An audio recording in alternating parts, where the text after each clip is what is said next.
filed. New calls to shut down the horse carriage industry in the city today. Protesters held a rally outside Criminal Court in Lower Manhattan, and demonstrators calling on the mayor and city council to end carriage horse rides and shut down the industry. The protest coincides with the start of a trial for a carriage horse owner who is facing animal cruelty charges for the 2022 death of the horse you see here, named Ryder. They're operating in traffic, Manhattan traffic. They get scared, they run wild and spook, they crash into cars, they live in warehouse buildings. In a statement to Fox 5, a spokesperson for the horse carriage industry said, quote, instead of allowing the criminal justice system to do what it does, NY Class is using this as an opportunity to push their anti-carriage horse and anti-worker agenda.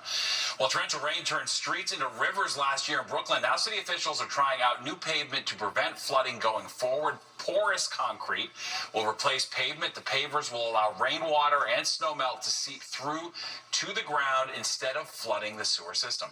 These surfaces do not let water to infiltrate into the soil, which is the way Mother Nature handles rainfall. And these panels are porous, so unlike regular concrete, there's actually void spaces, and the water is able to go directly through. City officials say the porous pavement will keep 35 million gallons of stormwater out of sewers each year.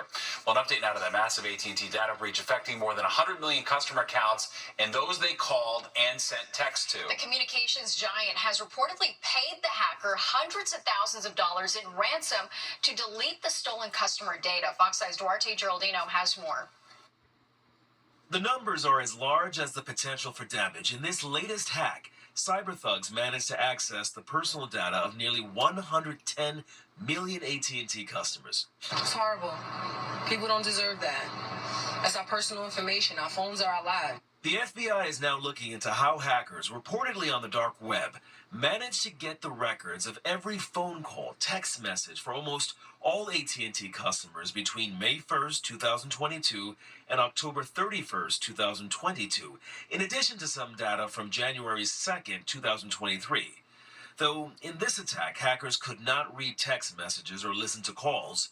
In a recent filing with the Securities and Exchange Commission, AT&T admits, while the data does not include customer names, there are often ways using publicly available online tools to find the name associated with a specific telephone number. Justin Kapos is a cybersecurity expert and NYU professor. He says this was a sophisticated attack that is not only common, but also enables hackers to commit other crimes. This is a goldmine for attackers who want to commit identity theft. They can do all of the normal sorts of things like figure out, what bank you're using based on what number you get asked for authentication codes and sent things like that from. That's a very easy thing for them to do with data like this. But they can do even more nefarious things. These hackers demanded $1 million ransom. Somehow, AT&T managed to negotiate. In exchange for video proof of the destruction of this data, AT&T paid the hackers more than $300,000 in Bitcoin, which was then reportedly laundered through several cryptocurrency exchanges. Yeah, AT&T is effectively taking their word that they didn't squirrel away another copy of this data somewhere else.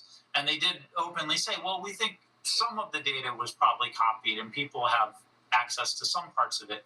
So back in the real world, outside of cyberspace, if you think that you have been impacted, expect AT&T to get a hold of you. Experts also say consider adding two-factor authentication to all of your accounts, the one with the app, not just the push notification.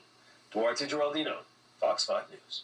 Good advice there. Well, cleaning up part of the East Village plagued with quality of life issues. What the NYPD says it's doing to make 14th Street safer. Plus, keeping your kids off phones and devices may not be easy, but it looks like it could be worth it. Tonight, new research revealing the positive impacts of limiting kids' screen time.